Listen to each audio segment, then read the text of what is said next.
Wrapping your mind around your life is hard because, well, everything around you is happening so fast. It's like learning how to drive while speeding down the freeway for the first time. On some days, you struggle to barely keep your head above water.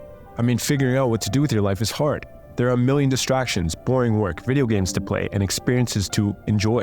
It's easy to get distracted. So let's take a step back and see why this is the case. ADHD, Attention Deficit Hyperactivity Disorder, stands out among psychiatric conditions for the controversies surrounding it. Usually, it's diagnosed through a behavioral checklist, and as a result, ongoing debates persist regarding the nature of ADHD. Mental health professionals often view it as a developmental disorder. Behavioral geneticists think it's genetically influenced, and some people think it stems from the impact of childhood trauma. But in this video, I want to argue something entirely different. Not just that ADHD is most likely genetically based, but also that it is an advantage, an adaptation designed for specific purposes. So let's break this down. Why is ADHD so controversial? The prevailing disease model in psychiatry, rooted in tradition, falls short in fully understanding all of the various psychological issues, including the impact of early childhood experiences on ADHD.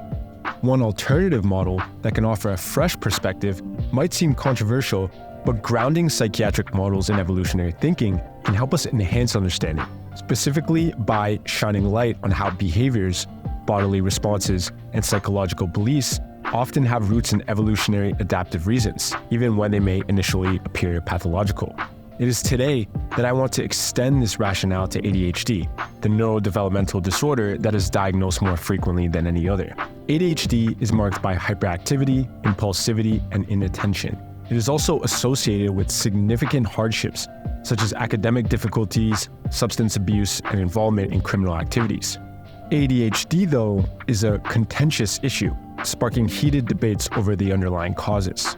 The widespread occurrence of ADHD is complicated and probably does not have a single cause.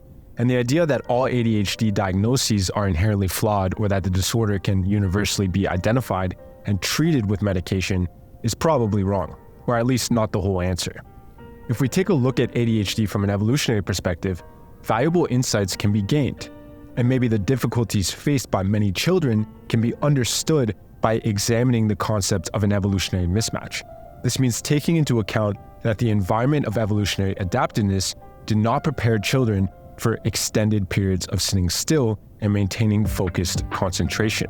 When an organism's present environment suddenly deviates from the environment in which it originally evolved, traits that were once advantageous often become pathological.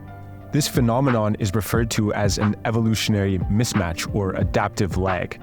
And a great example is the cravings we have for high-calorie foods, evolved because in ancestral conditions, food was scarce and hard to come by. In the modern environments marked by abundant food, this adaptive trait results in widespread obesity. By the same token, a trait that could have provided a survival advantage in the past may make individuals susceptible to disorders when the environment undergoes a significant change. Originally, ADHD was classified under the disruptive behavior disorders, grouped with conditions like conduct disorder. But soon after, it was reclassified, and it is now commonly thought of as a neurodevelopmental disorder, joining the likes of autism and other intellectual disabilities. Neurodevelopmental disorders are characterized by disturbances in the development of the central nervous system, and ADHD is something that typically manifests in early childhood, involving both cognitive and behavioral deficits. Males tend to exhibit a higher prevalence of neurodevelopmental disorders and ADHD specifically, with these conditions even displaying a heritable component. The Ben-Gurion Infant Development Study revealed that sons of fathers with ADHD exhibited greater irritability compared to sons of fathers without ADHD. These at-risk infants also demonstrated challenges in communicating their concerns, making parenting more complex, as evidenced by parents providing more inadequate responses to their needs. In 2 extensive clinical samples of young individuals diagnosed with ADHD before entering school, only 10% exhibited functioning within the normal range at 15 to 18 years old. The persistence of inattention in the classroom strongly predicts the likelihood of not obtaining a high school diploma by age 22. And individuals with ADHD on average show a 7 to 12 point deficit in IQ. Though there is significant variability and some individuals with ADHD exhibit above average IQ. While there's no difference in the brain of infants with ADHD compared to infants without ADHD, by 6 to 8 years of age, children with ADHD exhibit thinner cortices in the primary somatosensory area. Adults with ADHD also display abnormal reactivity in this area, although recent studies suggest that continuity between childhood and adult ADHD may not be a consistent pattern. A notable trend in ADHD diagnosis involves a significantly higher likelihood for children in the youngest group within a school year to be diagnosed. Various studies across different countries, such as Denmark, Germany, Canada, and Taiwan, consistently show that children born just before the cutoff for the next year are approximately 2.5 times more likely to receive an ADHD diagnosis. This suggests an association between ADHD and the relative emotional maturity in young children. Of course, there are cultural influences that impact self-regulatory rates, but the standard rate of diagnosis doesn't fluctuate much and suggests a more underlying cause. Evolutionary thinking suggests that behavior traits surviving through generations must have had adaptive value and is the probable cause for why these traits persist today. For example, the adventurous nature of individuals in hunter-gatherer societies may have contributed to better outcomes in having viable offspring, as these individuals were more open to explore new territories, similar to our hypothesis on the openness dimension of the Big Five and why creativity evolved. Despite ADHD's poor prognosis, a novelty-seeking genetic variant associated with ADHD in children is prevalent among descendants of past major migrations. This suggests that carrying the novelty-seeking variant might have aided survival by predisposing individuals to seek new environments, which can enhance the likelihood of passing on the variant if the environment being left behind was poor to begin with. Approximately 1/7 of the Ariel, a Kenyan tribe, possessed the long version of the DRD4 gene, which is linked to novelty seeking. Among the nomadic Ariel, men with this allele were found to be well-nourished and healthy. However, those with the same allele leading a settled life were generally less well-nourished and unhappier.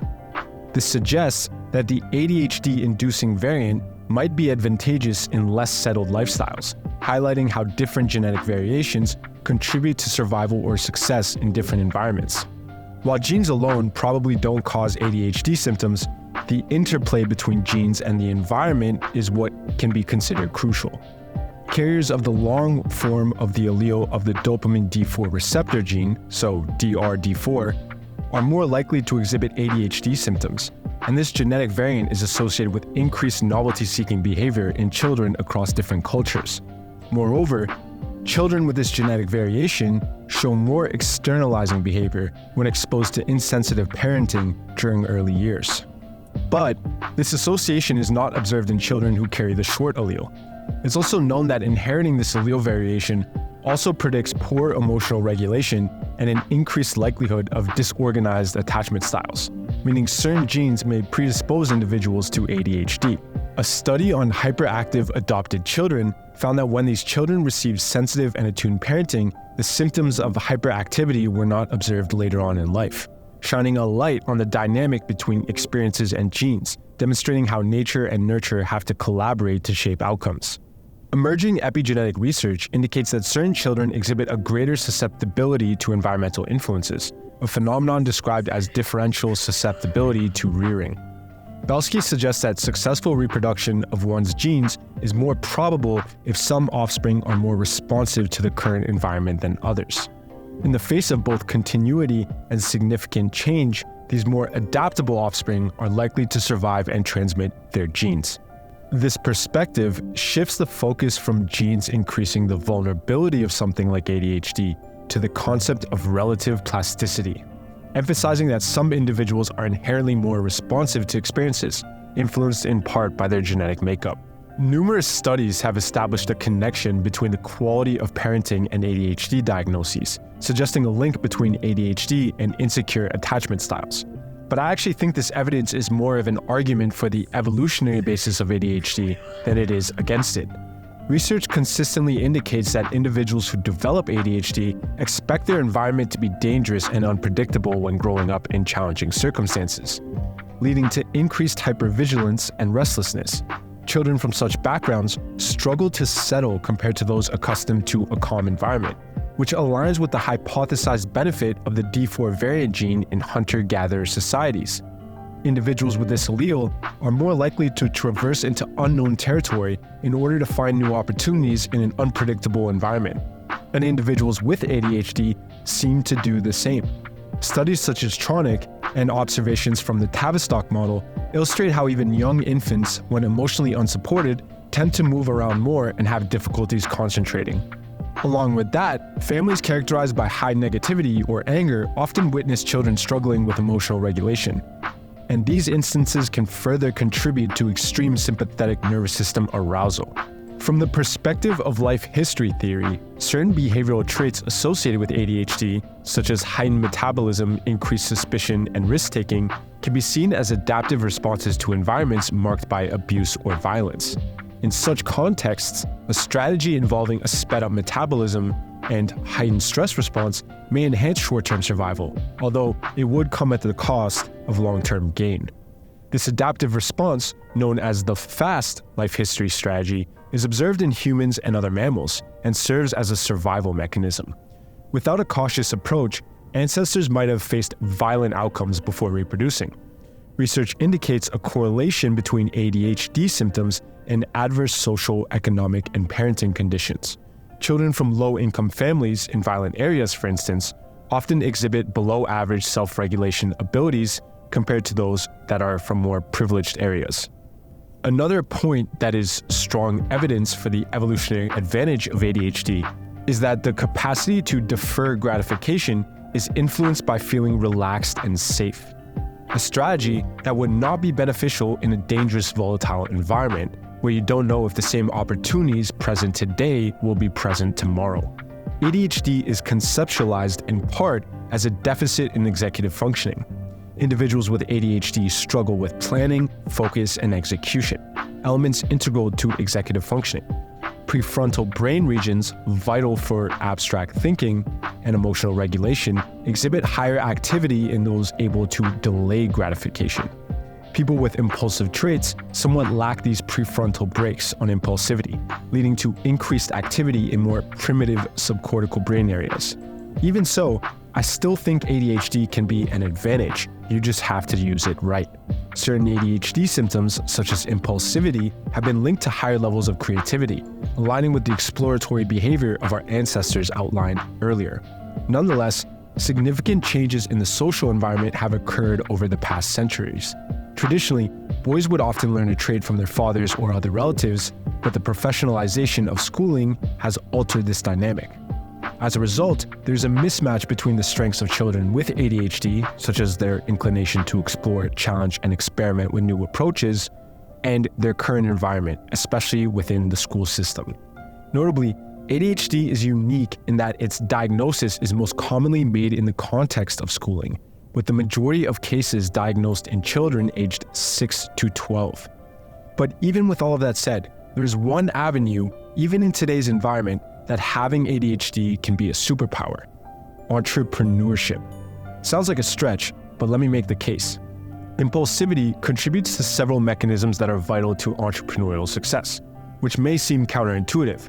On one hand, delayed gratification is essential for the success of any startup. But on the other hand, creativity, curiosity, and exploratory behavioral patterns are all just as much of a necessity. Research indeed suggests that entrepreneurship is attractive to people with ADHD symptoms, including higher probability of entry into entrepreneurship. Individuals with ADHD often approach new situations with a positive outlook and may not carefully plan when faced with uncertain opportunities. But they commonly struggle with sustaining focus. Studies have shown that having a strong passion for something can enhance the ability to maintain focus, even in those with ADHD. Meaning entrepreneurial passion, which is more highly associated with ADHD, might help mitigate the symptoms of ADHD. There's definitely a case. Renowned entrepreneur Sir Richard Branson, who has been diagnosed with ADHD, is known for his passionate approach to creating and growing new ventures, contributing to his entrepreneurial success. And in the field of entrepreneurship, it has been suggested that entrepreneurs with ADHD tend to perform better than others without ADHD, but this is only when the passion is present. The main evidence for the ADHD entrepreneurship claim comes from the broaden and build theory. Of course, the alignment between an individual and their environment is critical, and an individual with any personality temperament can thrive by aligning their personality strengths with a work environment that fits their personality characteristics. But when it comes to entrepreneurship as the environment, there is a recognition that certain individuals are better suited for exploiting opportunities or establishing new companies. The broaden and build theory proposes that positive emotions broaden individuals' thought-action repertoires, leading to the development of various personal resources. By personal resources, I mean a range of psychological, social, and emotional assets. These resources can include increased creativity, resilience, social connections, and other qualities that contribute to overall well-being and personal growth. But certain traits prove more conducive to entrepreneurial tasks than others.